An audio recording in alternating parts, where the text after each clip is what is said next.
Olá, sejam bem-vindos mais uma vez ao programa Ponto de Vista, o espaço para falarmos sobre saúde aqui na tela da TV Assembleia. E eu quero iniciar esse programa lhe fazendo uma pergunta.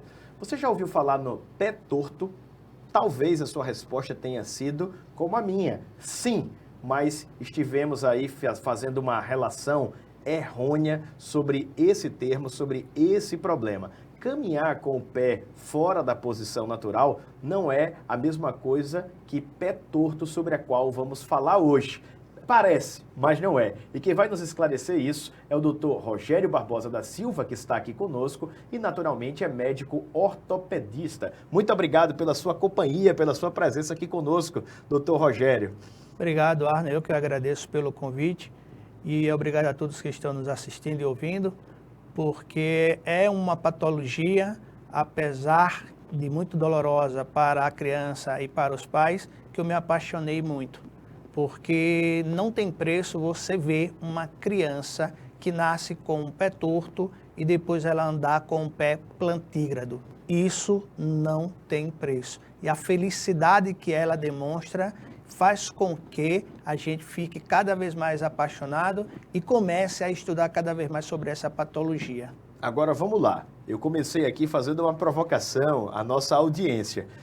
Eu sempre caminhei com o pé fora do eixo normal, não é? Como a gente costuma dizer popularmente aqui no Nordeste, aqueles pés 10 para as 2, que alguns são até piores, né? 15 para as 3, a gente ouve muito falar sobre isso. Aí usa bota ortopédica, coloca o menino para caminhar, mas quando a gente vê o pé torto, não é essa condição de caminhar com os pés fora desse eixo natural, né, da posição organicamente conveniente e adequada. É uma doença mesmo que faz com que os pés fiquem entortados, né, encurvados para dentro. Que doença é essa, doutor, que a gente ouve falar tão pouco, mas vê tantas pessoas com ela achando que pode ser até paralisia infantil, né? Isso. Na realidade, eu gostaria de enfatizar a você e a todos que estão nos assistindo que chega bastante no nosso consultório, como você está falando, criança, quem diz que tem uma deambulação, uma marcha com os pés voltados para fora, tá? A gente chama de rotação externa, os pés voltados para fora. E muita gente diz, ele tem um pé torto por isso. Na realidade, o problema não está nem no pé, o problema está no quadril, que ele funciona como um eixo só, desde o quadril até o pé. Então, eu tenho uma rotação externa, ou então eu tenho uma rotação interna, que é aquela chamada que o pessoal gosta de chamar no dia a dia de a marcha do periquito. Aquela para fora é como o pessoal gosta de chamar, que é a marcha do Charlie Chaplin. Isso aí é devido a uma anteroversão ou retroversão do colo do fêmur. Não tem nada a ver com o pé. Assim como também tem muitas crianças que nascem sem a curva do pé, que é chamado de pé plano ou pé chato. É o pé chato, esse aí eu tinha ouvido falar. Pronto. E chega também alguns pais dizendo, olha, doutor, esse pé é feinho. Bom, nenhum disso que a gente está falando é um pé torto. O pé torto, ele é uma doença complexa que já surge ao nascimento. Na realidade, a partir da 12ª, 16ª semana de gestação, ele já pode ser diagnosticado por uma ultrassonografia, mas o seu diagnóstico ele é clínico, é quando ele nasce, por isso que é congênito. E ele é idiopático porque até hoje não tem uma causa conhecida, o porquê dessa criança nasceu com o pé torto. E eu gosto de falar nas minhas aulas nas universidades que para ser pé torto, ele tem que ter 4 deformidades. Isso ele tem que ter um pé. Fecha o diagnóstico, podemos dizer fecha o diagnóstico, assim, né? Fecha o diagnóstico. E muitos alunos que estão no internato, na fase final, já estão fechando o diagnóstico e já está encaminhando para a gente, para o ambulatório. Que a gente vai falar depois sobre o tratamento, a importância de começar cedo o tratamento. Então, o pé torto é aquele pé que é equino, digamos que aqui seja o meu pé, é o pé assim, para baixo com relação à perna. Ele tem um varo, ele tem uma adução e tem um cavo. Ou seja, ao invés de pisar assim, ele vai pisar assim, desse jeito. Como se fosse com a parte posterior, não é? Isso. A parte digamos de cima. Assim, a parte de cima é a parte anterior e aqui é a posterior. Então, ele vai andar com a parte anterior, ou seja, com o dorso do pé, onde a pele é mais fina e não é feita para andar.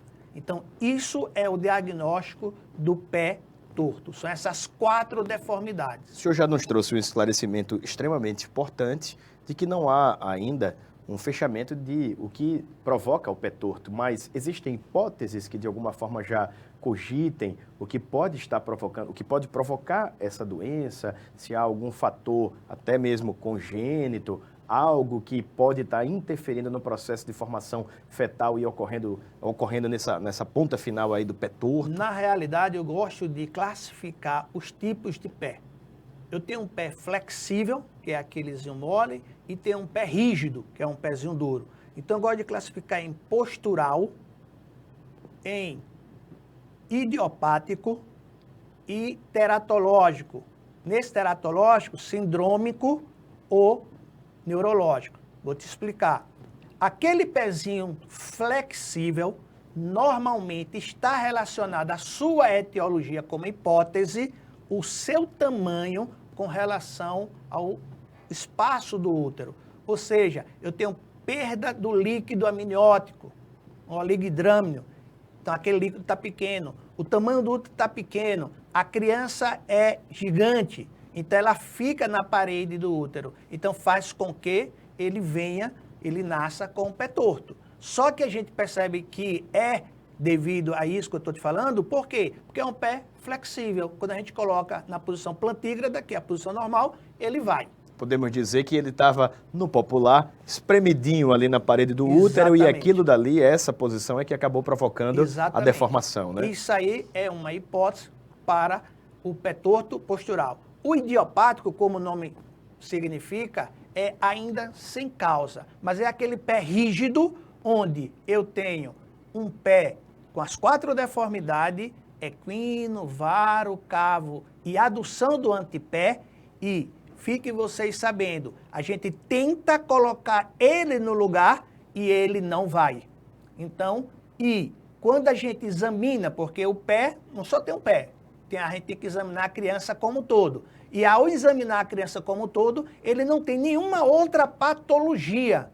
Ele não tem uma paralisia cerebral, ele não tem uma mielomeningocele que justifique ele ter aquele pé torto. Então, ele só nasce com um pé torto rígido.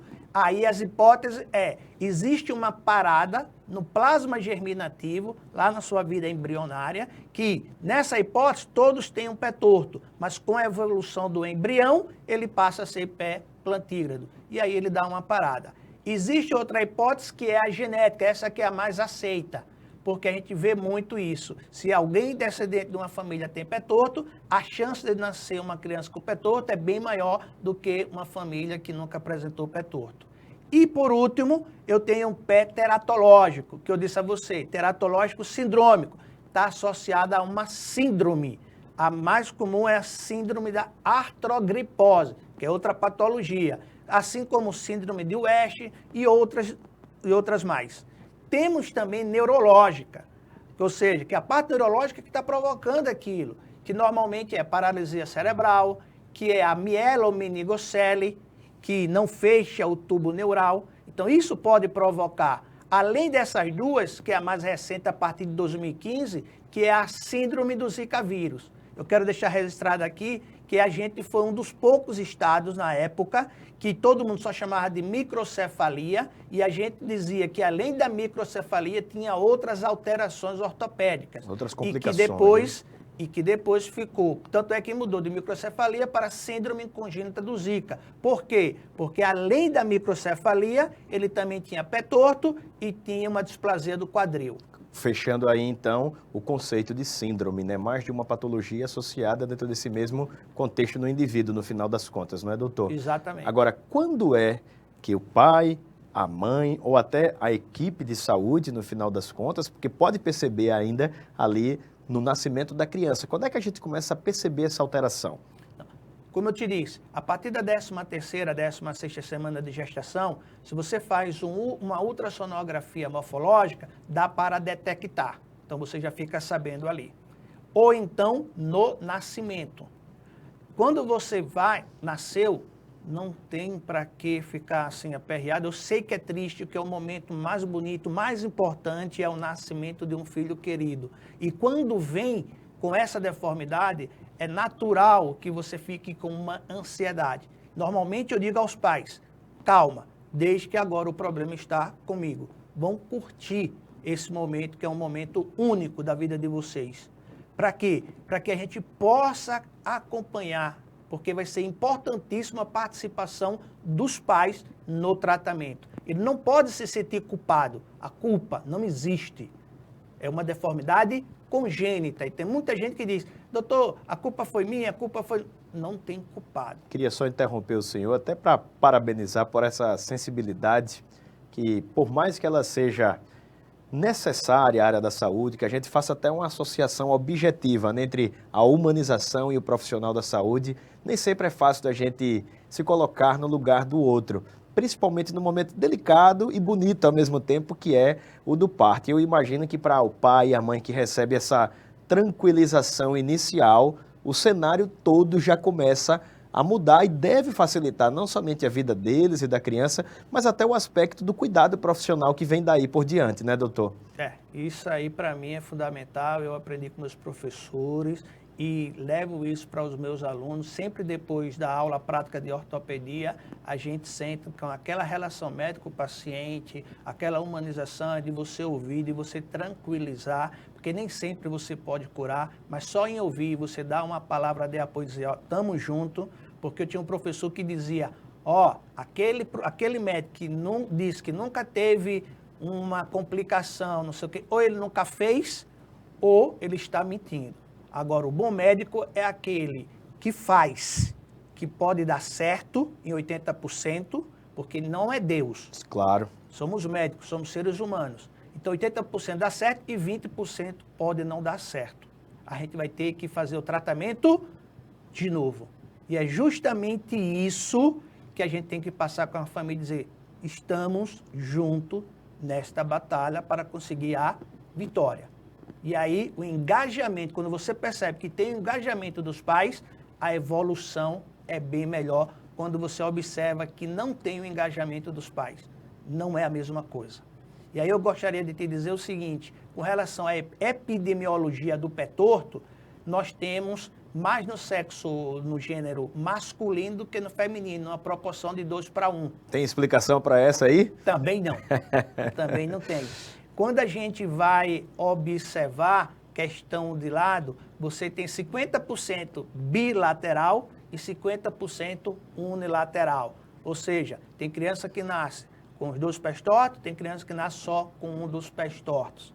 Então, o que foi que a gente fez? A gente só faz reproduzir o que está na literatura. Então, esse ano, na realidade, há um mês, foi criado, junto com as ligas acadêmicas de ortopedia das universidades de medicina, que um grupo de estudo, para que, além da assistência, além de tratar, a gente comece também a fazer um mapeamento nos 112 municípios do estado de Alagoas para saber como é a nossa criança com pé torto, para que a gente possa atender. Por quê? Porque essa epidemiologia, como eu te falei, que tem estudo que fala que é 1 para 1000, tem estudo que fala que é 2 para 1000, mas isso vai depender da raça. Então, a gente tem que saber qual é a nossa raça, qual é a nossa cor. Isso interfere? Interfere. Então, eu tenho que saber a nossa. Sabendo isso, tem como fazer cálculos, tem que fazer uma estimativa. Que vai nascer criança todo ano com pé torto? Vai, porque isso é a literatura que fala. Então, nós temos aqui no estado muitas comunidades quilombola, nós temos muita comunidade indígena, onde normalmente são fechadas e existia um casamento consanguíneo. Então, esses aí aumenta a chance de ter pé torto, porque tem a causa genética. Então, é isso que nós estamos fazendo com esses acadêmicos. Essa produção de conteúdo é essencial até para tentar, quem sabe, aqui em Alagoas, descobrir a causa a partir desses mecanismos científicos, né, da pesquisa realizada ali, em loco mesmo da observação, não é, doutor? Não, e isso é o nosso objetivo. O nosso objetivo é produzir trabalhos, artigos, mas não apenas para preencher currículo. A gente quer, na realidade, produzir trabalhos que sejam eficientes e que tragam algo para a sociedade. que eu acho que é isso o papel da medicina. Da academia de forma geral, né, dos pesquisadores. Agora, doutor, a partir do momento que a família já foi envolvida nesse atendimento humanizado, como é o procedimento para cuidar do pé torto? Ele tem cura, ameniza? Como é que é esse trabalho? Bom, a gente aqui utiliza a técnica de Ponseti, né? Foi um grande ortopedista americano. Como é essa técnica de Ponseti? Consiste semanalmente em manipulação do pé e a confecção de um aparelho gessado, da coxa até o pé. Então a gente manipula, coloca-se esse gesso e vai para casa. Então, normalmente a gente faz isso dia de quarta de manhã. Um exemplo. Na outra quarta, ela volta, tira o gesso, a gente manipula mais ainda e coloca-se outro gesso. Então, eu falei para você inicialmente que nós temos o equino, o varo, o cavo e a adução. As 4 características da Isso, patologia, né? as 4 deformidades. A primeira a ser corrigida, e isso a gente sabe através de estudo, é o cavo. Porque o talos fica na posição e os outros ossos subluxam medialmente. Por isso que o pé fica invertido. Então, com essa manipulação, a gente vai corrigindo essas deformidades. Por fim, a gente corrige o equino. Ele fica todo corrigido, só fica, se for deixar, andando na ponta dos pés. Aí a gente faz um alongamento percutante do tendão de Aquiles e consegue colocar o pé na posição plantígrada. Então, normalmente, isso eu faço de 5 a 8 gesso. 5 a 8 gesso significa dizer que é 1 mês, 1 semana a 2 meses de tratamento com gesso. Depois disso, a criança passa, aí que é importante mais ainda a participação dos pais, a usar uma órtese, que é chamada de órtese de Dennis Brown, que você vai usar 2 botinhas e uma haste metálica. Haste, né? Exatamente. Com uma rotação naquele pé que foi tratado, ou seja, no pé que era torto, 70 graus. No pé normal, 40 graus. Qual é o objetivo? É manter o pé na posição plantígrada. Lógico que isso vai incomodar as primeiras semanas da criança. Daí a importância do pai, da resiliência do pai, da resiliência amor mesmo, da mãe. né? Aquele cuidado, a paciência, né, doutor? Exatamente. Então, eu sempre digo, isso é um investimento que você está fazendo no seu filho. Fácil não vai, porque muitas vezes à noite ele vai estar chorando, mas até se acostumar. Se você usa, ele daqui a 1 semana ele para de reclamar. E aí você vai ver o resultado.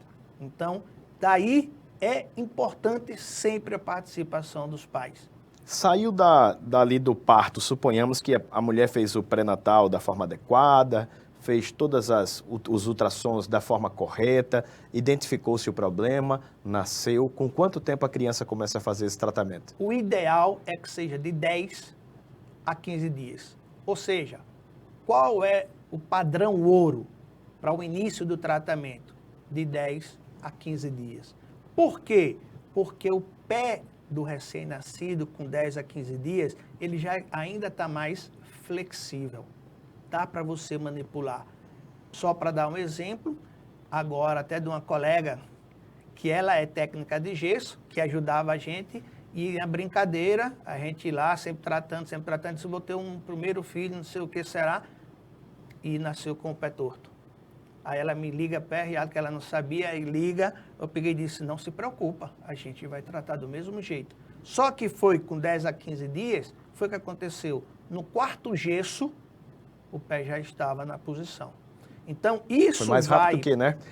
Essa previsão acabou dando certinho, né? Na conta do médico ali, bateu tudo ok, né? Exato. O problema é fazer com que essa criança chegue até a gente com 15 dias.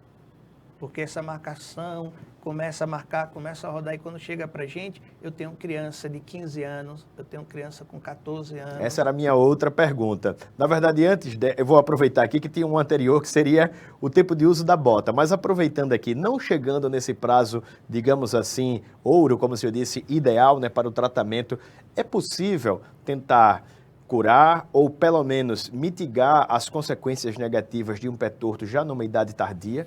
Essa técnica ela foi desenvolvida para criança até 2 anos de idade. A partir partir daí, mesmo assim, utilizando essa técnica, que normalmente pé torto acima de 2 anos nós só temos em país subdesenvolvido. Tá certo? Onde a assistência à saúde, a acessibilidade é mais complicada. Então aí a gente vai ter essas crianças com 5, com 8, com 10. Como eu disse a você, já tratei criança até com 16 anos. Foi o máximo que eu já tratei. Então, na realidade, até 2 anos, quanto mais cedo, melhor. Então, você deixa o pé plantígrado, flexível e indolor. Quando você tem uma criança acima de 10, você também vai fazer o mesmo esforço, mas você já avisa o pai, avisa a mãe, que você quer deixar um pé funcional. O que é um pé funcional? É que você, ao andar, ande com a planta do pé e não com um dorso, com o pé virado. Se você consegue andar com a planta do pé, aí você já se dá por satisfeito. Porque normalmente eu falo até para os acadêmicos e para os pais, o nosso objetivo não é deixar um pé bonito. O nosso objetivo é deixar um pé funcional. Porque um pé funcional vai evitar problema no joelho, problema no quadril e principalmente problema na coluna na vida futura. E há um estigma também, né, doutor, infelizmente, ainda acerca de deficiências que são visivelmente perceptíveis. Na própria infância, muitas vezes o coleguinha gosta ali de brincar porque está usando aquela órtese, que é a nossa próxima pergunta, ou não entende porque a criança que está ali com ela tem aquele problema. Isso é um fator também que, infelizmente, pesa para aqueles que não tiveram esse cuidado inicial no final das contas, não é? Muito. Eu gosto de dizer sempre o seguinte, o pé torto, ele é um problema de saúde pública. E ele é uma complicação. Por que eu digo isso? Dentro de uma família. É como você falou, ele é uma doença que mexe com o social da família, porque tem muita família que não quer demonstrar às outras crianças, e tem muito relato de pais que diz que quando vai no ônibus, quando vai no carro, tá com os 2 gessinhos, pergunta o que foi, fraturou, quebrou, foi um dos ossinhos da perna, e aí a mãe já fica mais angustiada. É péssimo para uma criança, como eu tenho, de 10 anos de idade, que já está indo para a escola, que tem os pés tortos, as criancinhas ficam hoje, né, que a gente antigamente era apelido que tinha, mas hoje é bullying. Isso. E aí você fica, a criança não quer mais ir para a escola, então tem um lado psicológico também, mexe muito com isso, e mexe também com o lado financeiro. O que é que eu digo com isso? Mexe porque se essa criança cresce com essa deformidade, ela vai deixar de produzir. E com isso, ainda vai onerar também o sistema de saúde. É muito interessante então, essa análise, né? E tudo isso que eu falo é o seguinte, é uma doença biopsicossocial, não é só o físico também, por tudo isso que a gente falou. E é uma doença tratável. E é uma doença onde você precisa de um médico, do ortopedista, e vai precisar de um gesso. Ou seja, nada de tecnologia avançada. Não é muito complexo, né? O tratamento também, pelo que o senhor explicou.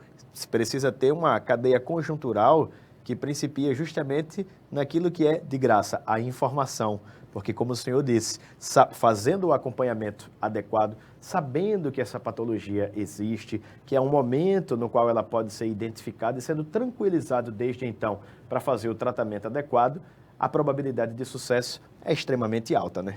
Quanto mais cedo, melhor. E aí eu gostaria de dizer sempre a você o seguinte, que junto com a Secretaria Estadual de Saúde, a gente conseguiu e criou uma linha de cuidado. Essa criança, como você me perguntou, nasceu na maternidade, ela pode ir na Secretaria Municipal e através da Secretaria, via e-mail para a Secretaria Estadual, por e-mail, tá? E esse e-mail, depois eu posso liberar ele para vocês divulgarem melhor. Esse e-mail chega lá na HEST e é encaminhado para o nosso ambulatório. Isso está passando por algumas reformas, hoje de manhã já teve alguma reunião, tanto com a Secretaria Estadual, como também com algumas universidades. Para quê? Para que a gente possa melhorar até a aquisição dessas órteses por parte dos nossos pais. Com relação a essa órtese, a famosa botinha, que na verdade é um método específico que leva o nome daquele que a inventou, né? Que fica ali como um H, né? As duas botinhas aqui em uma haste, unificando as duas, sustentando também ali os dois pés tortos que estão sendo corrigidos. Como é esse funcionamento? Quando é que começa? Quando é que termina? Vamos lá. Após você fazer de 5 a 8 gessos, após você fazer o alongamento do tendão de Aquiles, está com o pé plantígrado, então chega a fase de manutenção, que é justamente onde entra a órtese. Naquele pé que foi tratado, você deixa em rotação de 70 graus. No pé que não foi tratado, se foi unilateral, você deixa 40. Se for nos dois pés, os dois estão 70. 70, né? E aí o que é que faz? Você deixa durante 3 meses, durante 23 horas. Depois de 3 meses, você diminui, passa a usar essa órtese até 14 horas por dia. Normalmente eu já digo, pai, coloca às 5 da tarde e tira às 7 da manhã. Dá o um tempo do sono do dia, ali, né? Exatamente, o restante dela fica sem a botinha, depois dos 3 primeiros meses. Então, daí a importância de você começar com 15, com 20 dias. Por quê? Você começa com isso, você ganha mais 2, ela vai estar com 2 meses, quando começa a usar a órtese, mais 3 meses, vai dar com 5 meses, então até aí nenhuma criança vai estar andando com 5 meses. Então ela já começa a utilizar, a partir de 5, 6 meses, a órtese no período noturno. Não é período noturno, às 14 horas. Então a gente pede para usar de 5 às 7 da manhã. Por quê? Porque não atrapalha o desenvolvimento da criança. Não é porque tenha pé torto que ela vai assim atrasar, dizer que não vai andar até 1 ano e 3 meses. Ah, foi por causa do pé torto. Não. Tem várias crianças que chegam para mim que elas andam. Isso aí é extremamente importante, né, doutor, também, porque nessa primeiríssima infância, no final das contas, também é mais fácil do pai gerenciar, de cuidar e da criança até sentir menos desconforto, penso eu, porque, querendo ou não, é uma intervenção que é no corpo, é o gesso, é a bota, então quanto mais cedo, mais tranquilo, maior a chance de recuperação e dá para a gente dizer que o pé torto vai ser totalmente corrigido, ficar 100% como normal? Como eu te disse, não somos deuses. Nós somos seres humanos, através da ciência foi desenvolvida essa técnica. O nosso maior objetivo é deixar o pé funcional. O que é o pé funcional? Só para repetir, plantígrado, flexível e indolor. E até eu digo, não é objetivo nosso deixar um pé bonito. Não é plástica, é ortopedia. Agora, lógico, quanto mais cedo, mais próximo do normal, a gente fala. Eu digo assim, normal, entre aspas, porque na realidade eu gosto muito de perguntar ao pessoal, o que é o normal? Então, cada um tem o seu normal. Só saindo um pouquinho da conversa, com o pé plano. Todo mundo acha que tem que ter o arco longitudinal medial. Mas quem foi que disse isso? Tem muita gente, uma parcela da população, que nasce com o pé plano, que é chamado de pé chato. Pé chato, né? E convive. Normalmente Joga bolas, faz universidade, casa, tem filho e não tem problema. Agora a gente coloca, é um pezinho feio. Bom, isso aí é uma outra história. É estética, né, doutor? Estética. Não é funcionalidade, né? Exatamente. Então eu digo, não vai mexer, não vai fazer uma osteotomia num osso onde não está te provocando alguma coisa. Agora, lógico, se é um pezinho plano que está causando dor, que está piorando, aí tem que fazer o procedimento cirúrgico. Então é justamente isso que eu falo, é analisar caso a caso. A gente sabe, quando a gente pega uma criança de 15 dias, o trabalho vai ser melhor. Quando a gente pega uma criança de 10 anos, a gente sabe que o trabalho ali a gente vai ter que pegar direitinho no pé, que a gente pega em todos, mas a gente sabe que vai ter um cuidado porque vai ser mais difícil a correção. Muito obrigado por essa aula, doutor Rogério. Passa rápido os nossos 30 minutos e eu vou facultar esse último para que o senhor possa mandar seu recado à nossa audiência e reforçar que a Secretaria de Saúde do Estado e as dos municípios respectivos ofertam esse tratamento também. Se quiser, pode fazer aqui para a sua câmera. Eu que quero agradecer e dizer que nós estamos trabalhando tá certo? A gente junto com a secretaria, junto com as ligas, para que a gente possa melhorar o atendimento às crianças alagoanas. Porque esse é o nosso objetivo. Esse é aquele, quando chega para a gente um menino de 11 anos com os pés tortos, que o sonho dele era usar chuteira. E depois, quando ele chega usando chuteira, isso não há quem pague, isso não tem preço. Então, tudo isso que fazemos é para o bem de nossas crianças. O sorriso de uma criança, quando usa o tênis pela primeira vez, quem vê, não tem como pagar isso. Aí eu faço até uma pergunta. Quanto custa a alegria de uma criança? Quanto custa essa criança andar com os pés plantígrados? Tá aí, dado o recado. E nós podemos ajudar compartilhando essa informação, porque caso você esteja nos vendo agora na tela da TV Assembleia, esse programa fica disponível também no nosso canal no YouTube. É só você colocar lá na lupinha, na ferramenta de busca, TV Assembleia Alagoas, vai ter lá uma playlist específica com o programa que estamos apresentando. Não só com esse assunto sobre o pé torto, muito bem explicado aqui pelo Dr. Rogério, mas todos os outros nossos programas estão lá. E eu vou aproveitar aqui para divulgar o Instagram dele, caso você tenha alguma dúvida, tá? Vai colocar lá, @dr.rogériobarbosa com Z, tá bom? Barbosa com Z. Doutor Rogério Barbosa, você vai encontrar lá com facilidade, vai poder interagir, tirar alguma dúvida e quem sabe até marcar uma eventual consulta. A vocês, a nossa gratidão pela companhia e até a próxima.